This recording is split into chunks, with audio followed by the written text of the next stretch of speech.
Muy bien, vamos a leer en el libro de Revelación o Apocalipsis, capítulo 2, versículo 8, la porción que dice: y escribe al ángel de la iglesia en Esmirna, el primero y postrero, que fue muerto y vivió, dice estas cosas.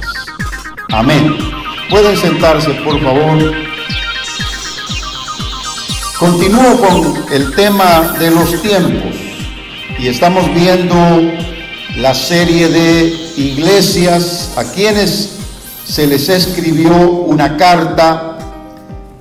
Es la carta a cada una de ellas de parte del Señor, que el apóstol Juan recibió por revelación.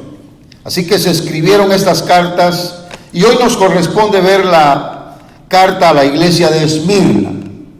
Quiero su atención porque vamos a estar siempre siguiendo el bosquejo de los aspectos de revelación, elogio, reproche, recompensa y lo que representa, en este caso, la iglesia de Esmirna.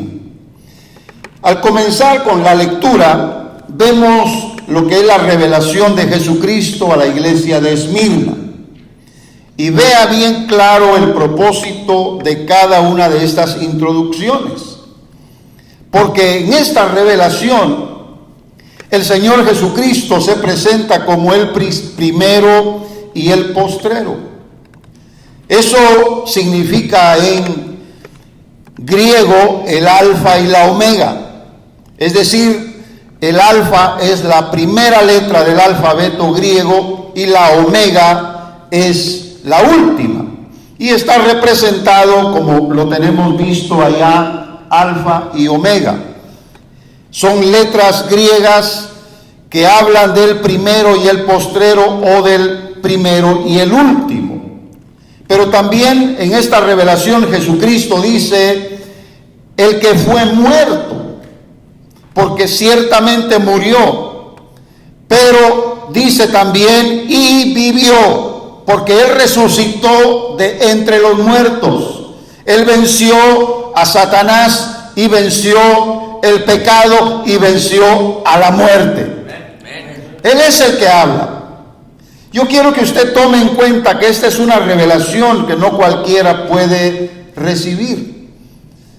Todos pueden saber, porque el evangelio se ha predicado, que Jesucristo murió y resucitó. Pero no todos pueden tener la convicción. No todos pueden tener la certeza, la fe de que Jesucristo vive. Por eso dice claramente Romanos capítulo 10 que si confesamos que Jesucristo es el Señor. ¿Y por qué es el Señor? Porque Él se levantó venciendo a la muerte y Él se presentó diciendo: todo poder me ha sido dado en el cielo, en la tierra y aún debajo de la tierra. Por eso Él es el Señor. Si confesamos que Él es el Señor, pero dice, y creemos en nuestro corazón que Dios le levantó de los muertos, seremos salvos. Eso es el evangelio. No es un asunto de conocimiento teórico, no es asunto de inteligencia o de intelectualidad, es un asunto de fe, es un asunto de seguridad en la promesa de Dios. Y aunque pareciera esto algo muy sencillo de decirlo, sin embargo es algo muy profundo, y solo aquel que ha nacido de nuevo puede tener esa seguridad en su corazón. Comienzo diciendo que la garantía de la eternidad está en el eterno, porque esta revelación también nos asegura que Jesucristo es eterno.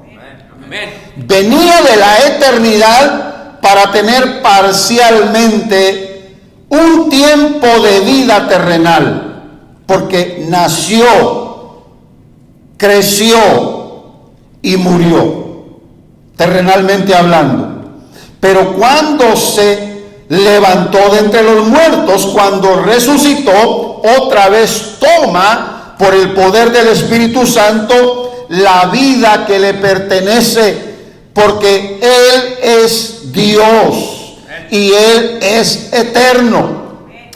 Jesucristo es Dios y Jesucristo es eterno.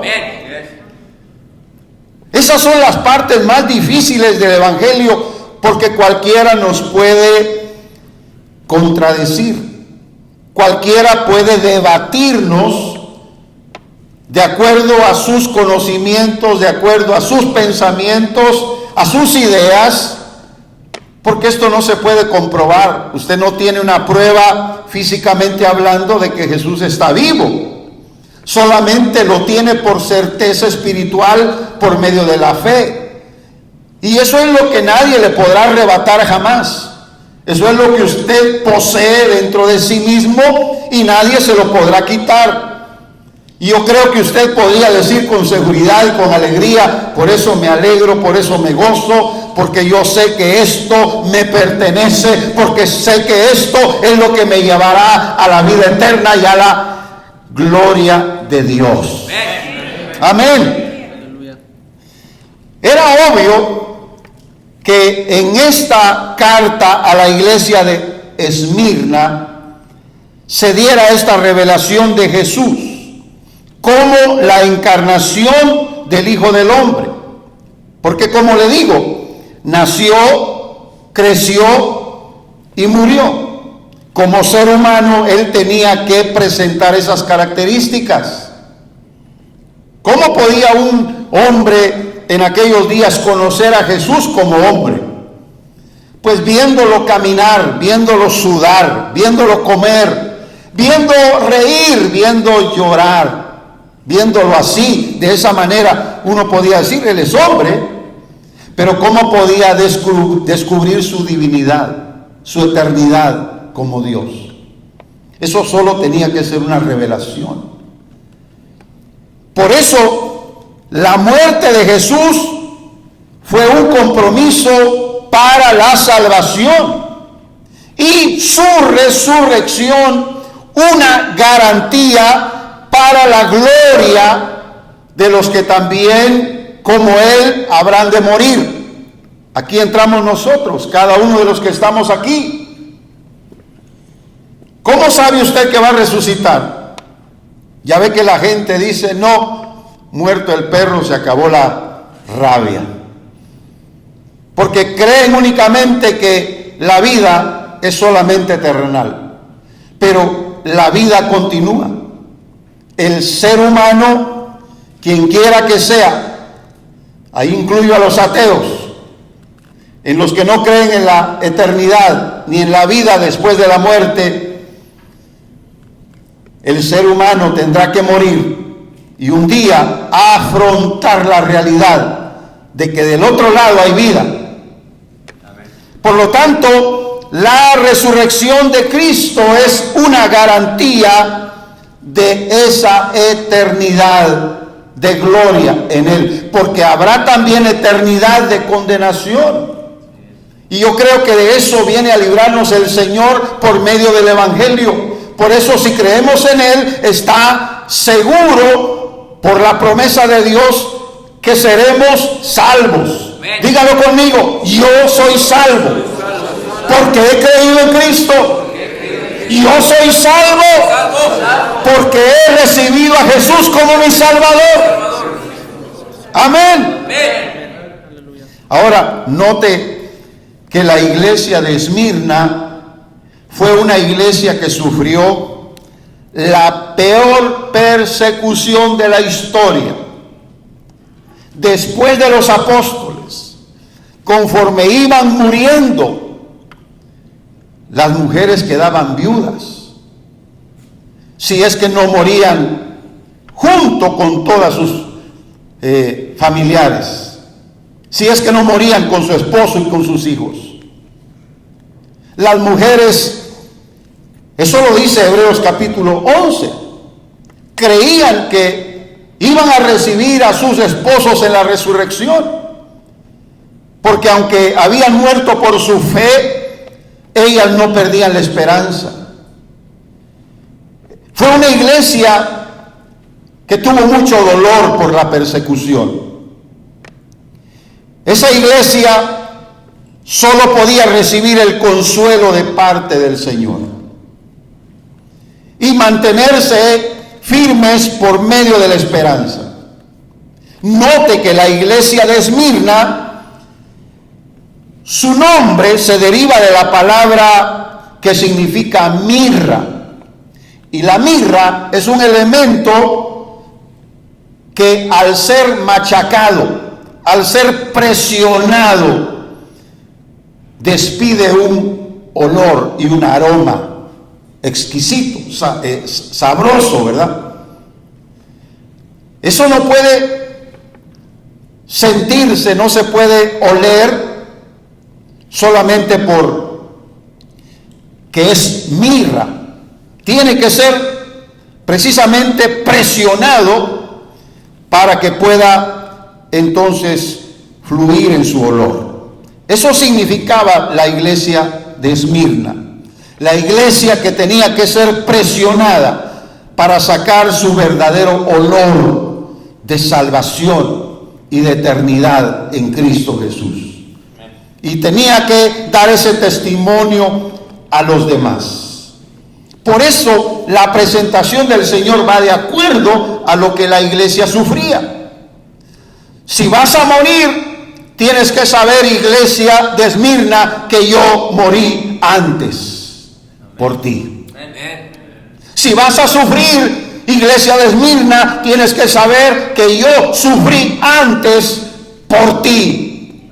Pero tienes que saber que así como yo resucité, iglesia de Esmirna, tú también te vas a levantar de entre los muertos. Oh, cuánto dan gloria a Dios. No sea apático, hermano, sea expresivo, glorifique a Dios por eso, porque usted es como esa iglesia de Esmirna. Claro, no está pasando por tribulación, pero le voy a decir algo.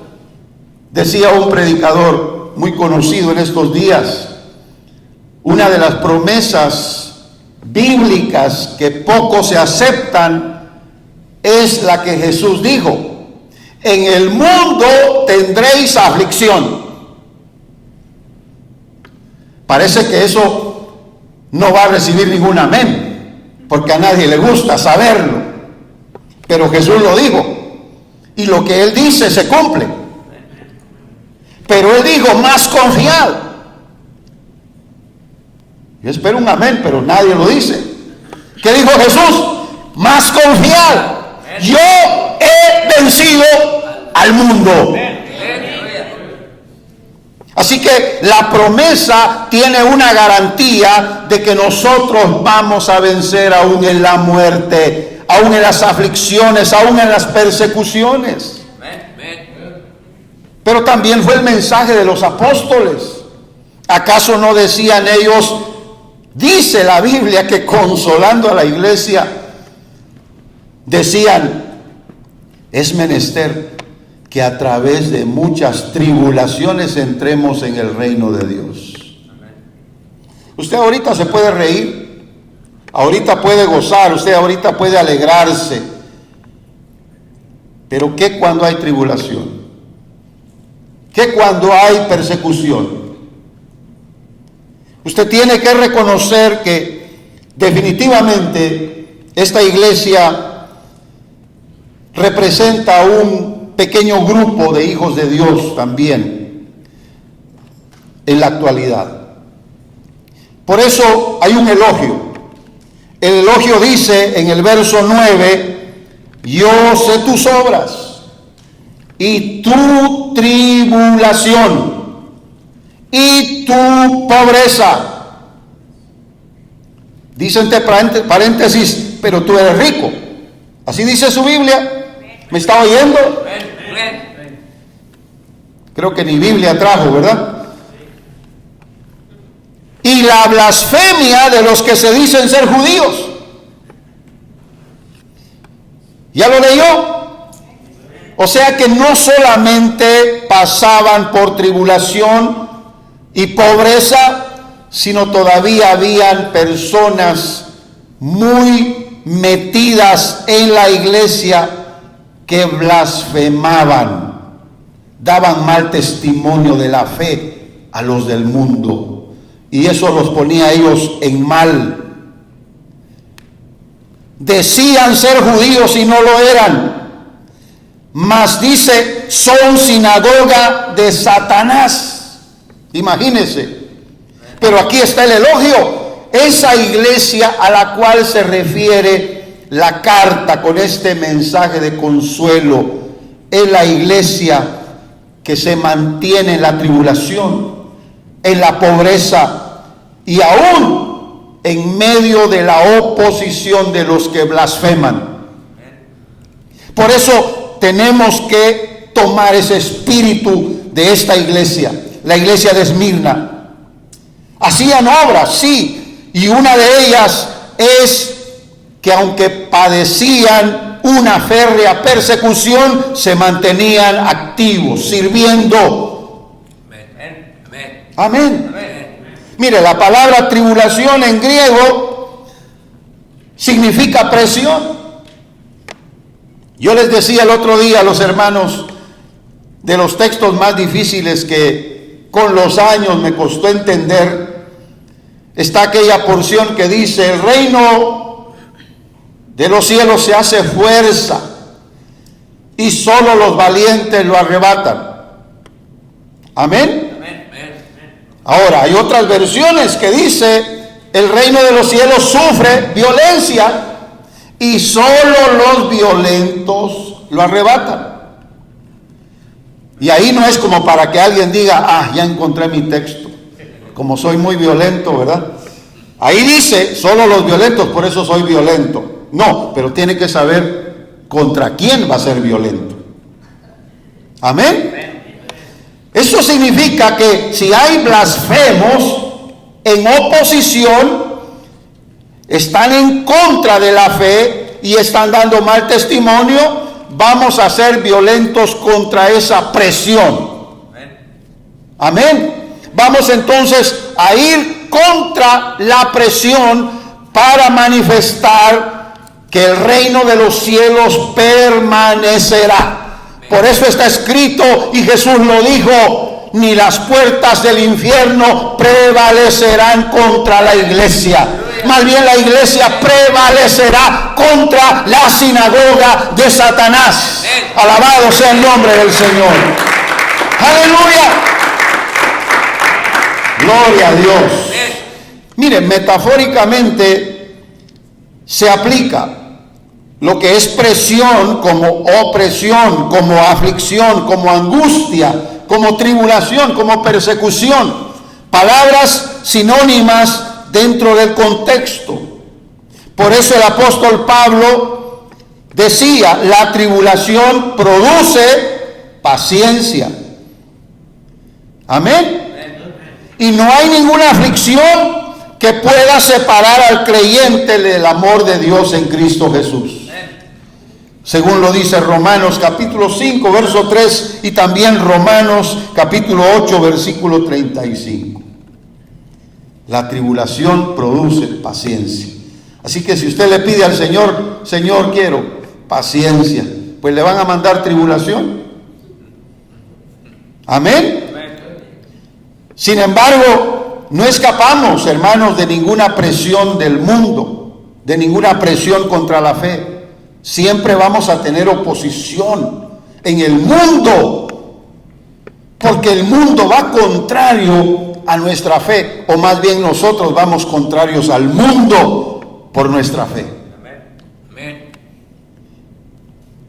Una tribulación también trae desánimo. Y se puede perder la esperanza de seguir viviendo terrenalmente.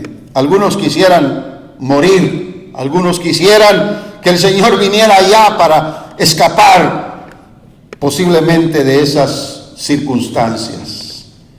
No obstante, cada creyente debe afirmar su confianza en Dios. Amén. Quiero leer con usted lo que dice 2 de Corintios, capítulo 1, verso 8 al 9. Y dice: porque, hermanos, no queremos que ignoréis de nuestra tribulación, que nos fue hecha en Asia. Este es un testimonio. Y Pablo dice que sobremanera fuimos cargados, más allá de nuestras fuerzas, de tal manera que estuvimos en duda de poder vivir. Como quien dice, creímos que íbamos a perder la vida.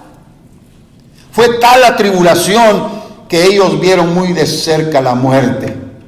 Usted creo que no ha pasado por eso, porque no hablo de enfermedades, no hablo de una hospitalización, de un accidente, no, estoy hablando de sufrir por el Evangelio, lo cual es muy distinto. Dice el verso 9: mas nosotros tuvimos en nosotros mismos respuesta de muerte. En otras palabras, como que no había escape. Pero dice Pablo: sin embargo, esto fue para que no confiemos en nosotros mismos, sino en Dios que levanta a los muertos. ¡Aleluya! Yo ya le he dicho en testimonio personal que lo peor que me han hecho a mí por evangelizar es tirarme agua caliente. Y eso que no me cayó encima. Nada más me asustó. Salí corriendo. Evangelizaba a un joven en una ladera así, en un pueblo, sentado, hasta me senté con él muy en confianza. ¿Cómo estás? Y me empecé ahí a platicar con el joven.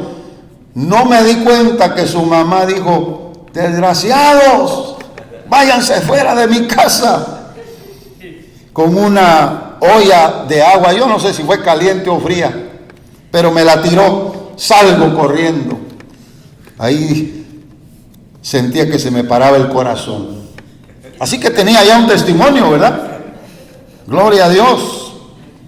A menos de que a usted, en vez de echarlo, le ofrezcan chocolate con pan y lo metan a la casa, pues qué bueno sería, ¿verdad?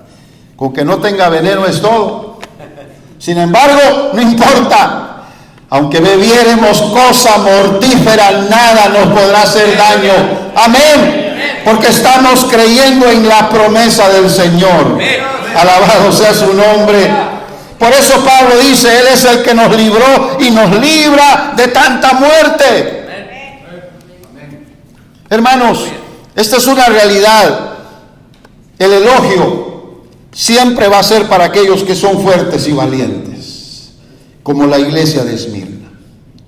La palabra pobreza significa una condición de destitución de las riquezas y la abundancia. Es decir, que nos quiten todo, hermanos. No que usted no pueda tener, puede tener.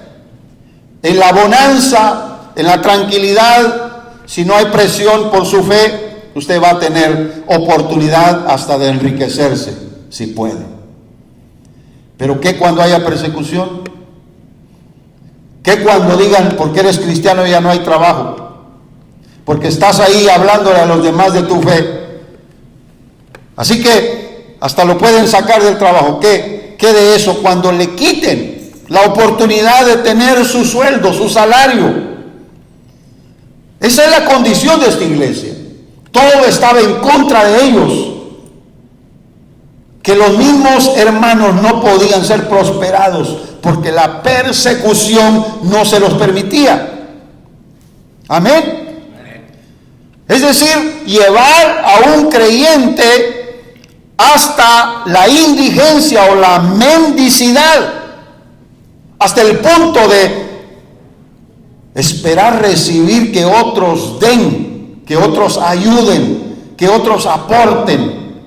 De hecho, la iglesia trabajó en eso.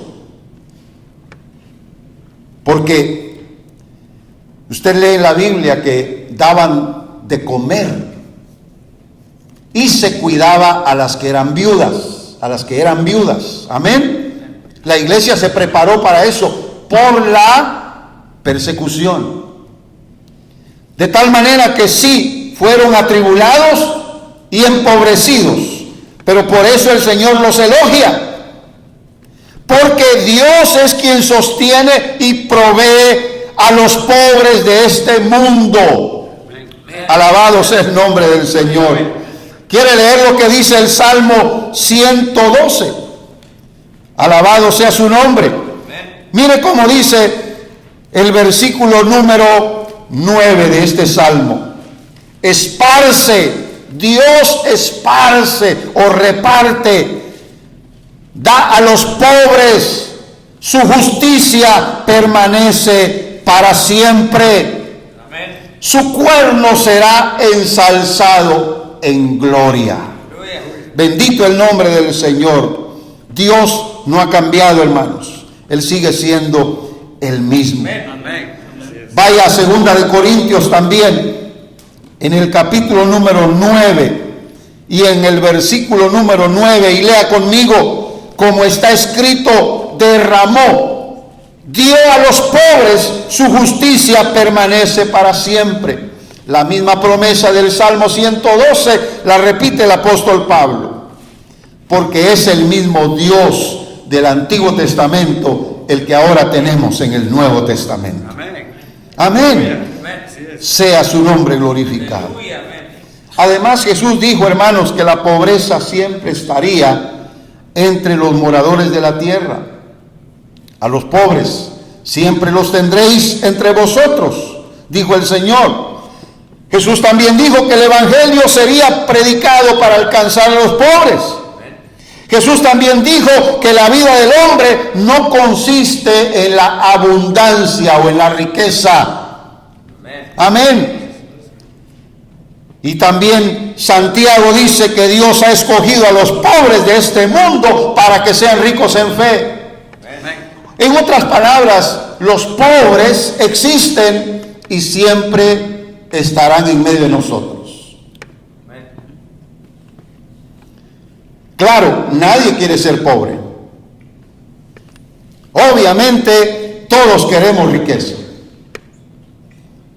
Pero en buena fe se puede. Cuando es avaricia, la avaricia es pecado, la avaricia es idolatría, dice el Nuevo Testamento.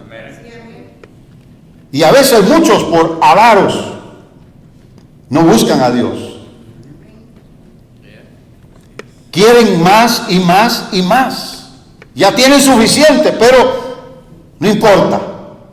Ya cuando llegan a envejecer, ni tiempo tienen para disfrutar lo que ganaron. Por lo tanto, debemos ser equilibrados.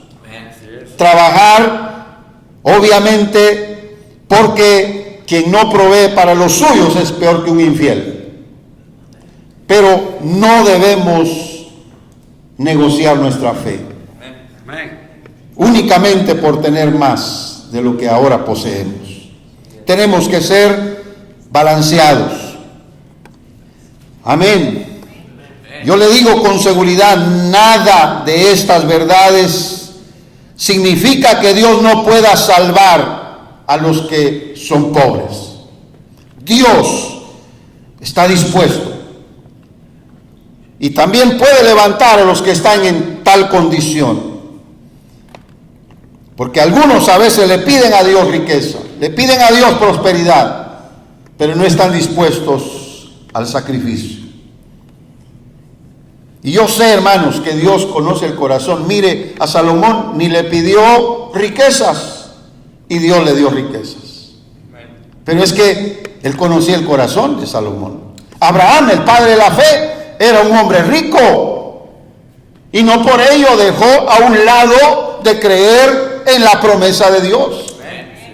Porque a veces Dios no nos da riquezas porque posiblemente nos olvidaríamos de Él.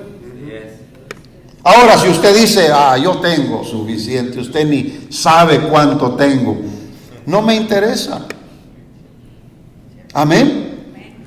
Creo que a nadie le interesa. Usted debe demostrar con su fe que ama a Dios, no por lo que Él da, sino por lo que Él es y por lo que Él significa para su vida. Alabado sea el nombre del Señor. Una iglesia, hermanos, como Esmirna, representada en todos los tiempos de la iglesia. Amén. Porque me refiero a los cristianos en particular, que están representados por esta iglesia y que han pertenecido a la iglesia de Cristo, la iglesia universal en todos los tiempos, siempre serán elogiados por el Señor. Conozco tus obras. Y no por lo que tienes, porque ellos no tenían. Conozco tus obras por lo que crees. Y eso es mucho más grande que lo que pudiéramos hacer teniendo. Por eso algunos dicen: voy a dar a la iglesia, pastor, hasta que yo tenga más de lo que necesito. Si usted no demuestra su fidelidad con lo que ahora tiene, dudo que pueda dar más cuando tenga suficiente. Debe ser fiel en lo poco ahora que tiene, porque así le podrán dar más. Y usted entonces glorificará al Señor con sus bienes. La Biblia dice que mujeres sostenían el ministerio del Señor con sus bienes, porque habían reconocido que solo el Señor podía darles liberación, sanidad, y por eso le seguían, le servían. Amén. Ahora vivimos tiempos en que para servir al Señor quieren un privilegio más, o quieren la fama o el nombre. Tenemos que reconocer que Dios quiere elogiar a aquellos que le quieren servir por amor. Un reproche no hay para la iglesia de Esmirna. Yo no puedo mencionar un reproche para esta iglesia, porque Jesús demuestra con su carta a la iglesia de Esmirna que Él se identifica compasivamente con los que sufren. Tanto servía al Señor la iglesia de Esmirna, así como tanto sufrían, pero eso no les impedía que el nombre de Jesucristo fuera glorificado en medio de ellos. Por eso el Señor no tiene reproches para la iglesia de Esmirna, pero sí tiene un consejo en el verso 10, donde dice: no tengas ningún temor de las cosas que has de padecer. ¿Oyó bien? Usted lo ha leído ahí. Es un texto bastante extenso, pero voy por partes. Creo que a nadie le gustaría que viniera una profecía como estas, ¿verdad? Vas a padecer en mi nombre. Así le dijeron al Saulo de Tarso. Y Saulo de Tarso no se acobardó. No dijo: Señor, si de eso se trata, mejor sigo de Saulo de Tarso y no me hago Pablo. Amén. Ah, Pablo, pero vas a ser un apóstol. Pablo, pero vas a ir a los reyes y a los príncipes de esta tierra. Pablo, pero te voy a subir al tercer cielo. Pablo, pero vas a hacer maravillas en mi nombre. Pablo, pero vas a recorrer el mundo para llevar mi palabra. Eso no lo sabía él. Así que no había de qué agarrarse. Pero aún oyendo esa misma promesa, porque es una promesa, como le decía al principio, nadie las quiere recibir. Y a Esmirna le tocó también esa promesa: no tengas ningún temor de las cosas que has de padecer. Te prometo que aún en medio del padecimiento le estaba diciendo: voy a estar contigo, por lo tanto no temas, no desmayes, yo estoy contigo, yo soy tu Dios. Aleluya.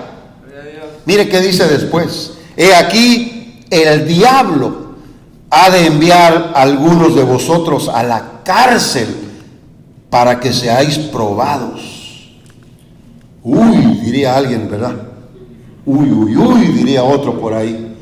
Eso no quiero.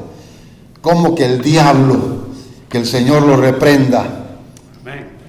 Amén. Pero es que no deja de ser un adversario que Dios va a usar para probarnos.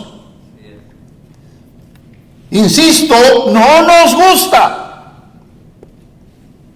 pero venga lo que venga, asegúrate de tener también la contraparte en la promesa de Dios que dice: no tendrás ningún temor porque yo estoy contigo. Amén. Porque para ser probados tenemos que tener adversidad. El oro, para ser probado como oro, tiene que pasar por la hornaza, por el fuego. Y todavía dice: y tendréis tribulación de 10 días. Menos mal, ¿verdad? Pero 10 días que parecen 12 meses. 10 días que parecen una eternidad. ¿Se da cuenta? Pero el Señor es fiel porque anticipa. Por eso tenemos que estar alertas y sensibles, porque Dios nos puede avisar qué es lo que viene. Si lo agarran desprevenido, como se dice, si lo agarran, hermanos, en la cuerda floja, usted va a asustarse. Pero como dice el dicho, en guerra avisada no hay muertos. Usted va a estar preparado. El diablo, Señor, gracias por avisarme. Empezó a afilar el machete. ¿Cuántos dicen amén? ¿Cuántos dicen gloria a Dios? Con que el diablo viene, con que va a haber tribulación, con que voy a estar por 10 días en prueba. Señor, voy a prepararme. Usted va a ayunar, usted va a orar. Usted va a decirle: Señor, las armas de mi milicia no son carnales, son poderosas y voy a vencer. Voy a vencer. Levante su mano, diga: voy a vencer. Aleluya. Aleluya. Y termina esta parte: sé fiel hasta la muerte. ¿Cómo puede llegar la muerte entonces? Note, por favor, que Dios nos pide fidelidad, no importa la circunstancia. Creyente del siglo XXI, iglesia del Señor que me está oyendo en esta tarde, ¿estás dispuesto a ser fiel? ¿O eres fiel solo porque está tu esposo? ¿Qué tal si falta tu esposo? Porque pueden pasar las cosas sorpresivamente. Y obviamente vamos a dolernos todos. En una trágica situación de alguien nos vamos a poner a llorar. Posiblemente no serán suficientes las palabras para consolar a alguien. Pero en una necesidad, la fidelidad al Señor se requiere con firmeza. Venga lo que venga, pase lo que pase. Sé fiel. Eso es lo que el Señor pide. Vas a morir, hasta ahí se acabaron tus problemas, qué bueno. Porque tu esperanza es la gloria eterna. Amén. Será un paso entonces para ver al Señor a quien has amado, aunque no lo mirabas. Será un paso para decir: Señor, quiero verte, quiero estar contigo por toda la eternidad. ¡Oh, gloria a su nombre! Aleluya. Yo te daré la corona de la vida. La vida eterna. Hermanos, después de la muerte, ¿qué? ¿Qué nos dice el Evangelio en que hemos creído? Por eso tenemos que estar preparados y ver la muerte como un puente nada más hacia la eternidad. Por eso el Señor anticipa el consuelo y la fortaleza para los que tienen un futuro así en la iglesia. Hermanos, por favor, reaccionen. Venga lo que venga el día de mañana. Dios ya está preparado para consolarlo y fortalecerlo. Pero usted, por eso en la fidelidad debe haber, insisto, firmeza, seguro de que Dios va a estar conmigo. Ha estado en las buenas, también lo va a estar en las malas. El Señor prepara el corazón de los suyos para que se encuentren listos para afrontar una prueba que podría ser la final. El ánimo del Señor es la fortaleza para ser fieles, hermanos, para confiar en Él y para no tener miedo al futuro. Amén. El paso de la muerte es necesario para que cada uno reciba la corona de la vida. Nos va a llegar ese momento, hermanos. Pastor, por favor, ese tema no. A mí no me gusta. Usted dirá, ¿cómo repite el pastor esas cosas? Es que es una realidad inalienable. Es una verdad indiscutible, inevitable. Es una verdad que tenemos que aceptar. ¿Y sabe qué? Es la única manera que comprobemos lo que hemos creído por años. El diablo no nos pudo votar hasta el día de hoy. Ha querido, pero no puede. Y usted lo sabe. Ha querido ponerle tropiezo, pruebas, tentaciones, aflicciones, pero no ha podido votarlo. Usted se ha mantenido firme. Aleluya. Así que, ¿qué es lo que viene? No lo sabe usted, no lo sé yo tampoco. Pero vamos a seguir creyendo que Dios va a cumplir su promesa. Aleluya. Que el que esté muerto también vivirá. A cada cristiano, como a cada iglesia, le van a hacer la prueba de la fe. Todos vamos a pasar por la prueba de la fe, sea cual sea. Por lo tanto, consideremos, Dios quiere que salgamos vencedores. Es el requisito. Es lo que se espera. Dios quiere que salgamos vencedores. Mire, que alguien nos hizo caras, que alguien no nos habló, que alguien nos mintió, nos engañó, que alguien nos maltrató, se rió de mí, qué bárbaro. Eso no es una prueba grande, hermano. Eso se puede superar. ¿Verdad que sí? Pues con no hablarle, va a decir alguien, se arregla todo. Pero se miran ahí en la entrada de la puerta. Y quiera que no, algo tiene que salir. Ya deje de estar peleando toda la vida con alguien. Haga paz. Paz. Saque la banderita. Diga paz, paz, paz, paz. Ya no más pelea. Como dice el dicho, para pelear se necesitan dos. Y más de alguien tiene que hacer las paces. Ya estuvo suave, hermanos. Y así queremos estar en el cielo, si no podemos estar en la iglesia juntos. Así que hagamos esto. Eso no es tribulación, eso no es problema, eso tiene solución.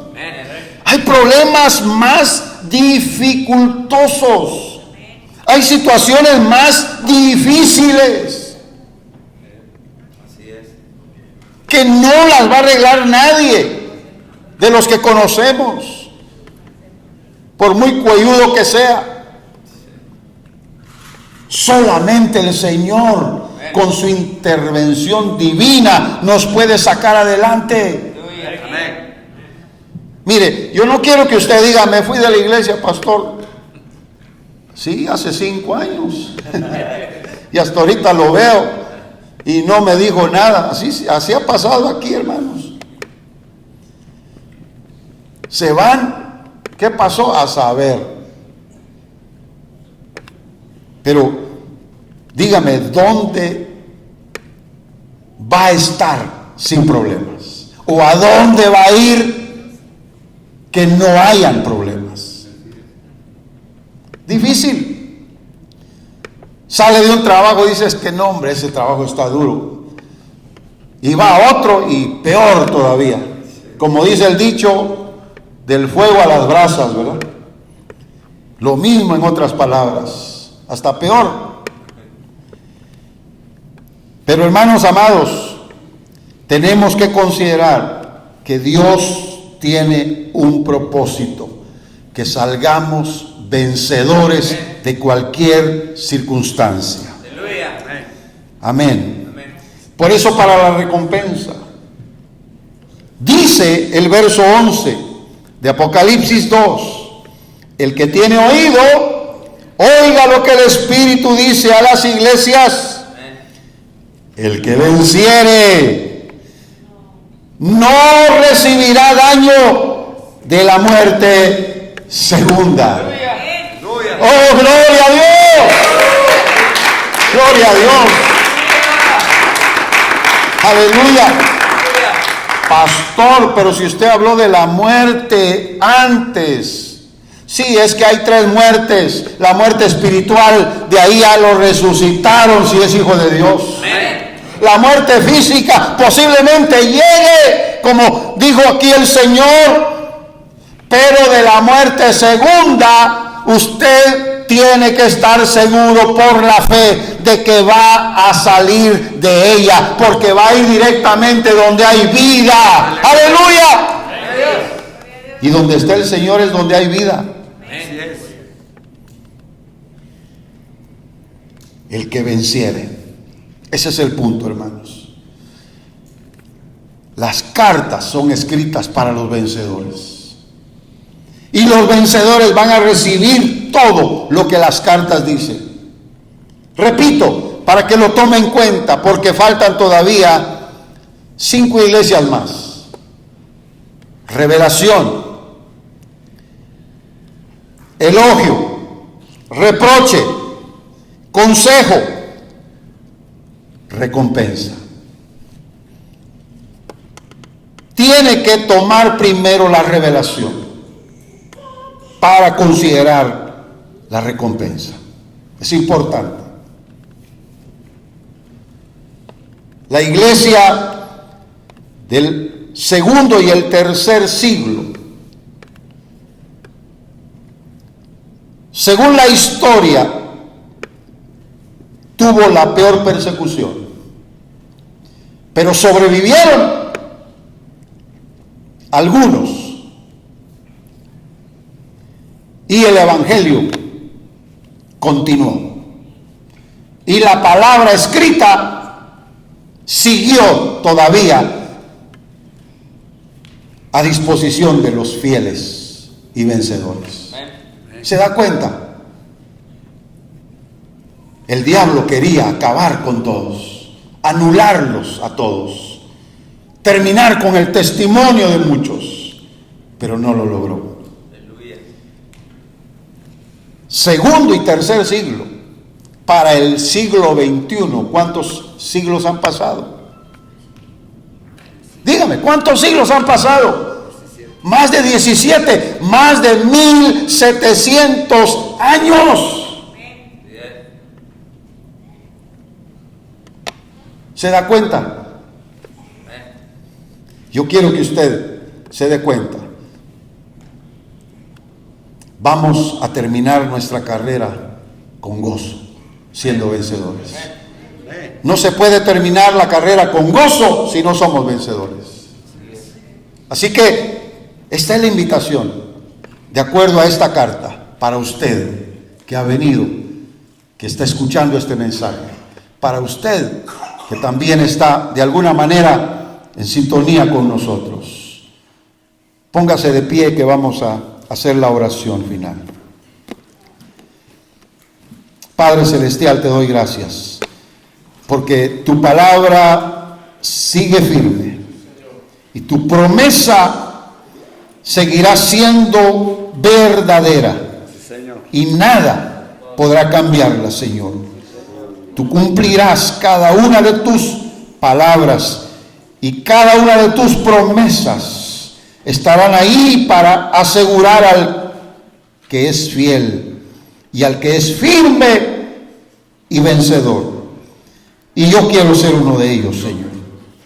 Ayúdame en todo tiempo y en toda circunstancia, hasta el último momento, Señor, porque quiero seguir dando testimonio de mi fe. Lo pido con todo el corazón en el nombre poderoso de Jesús. Amén y amén.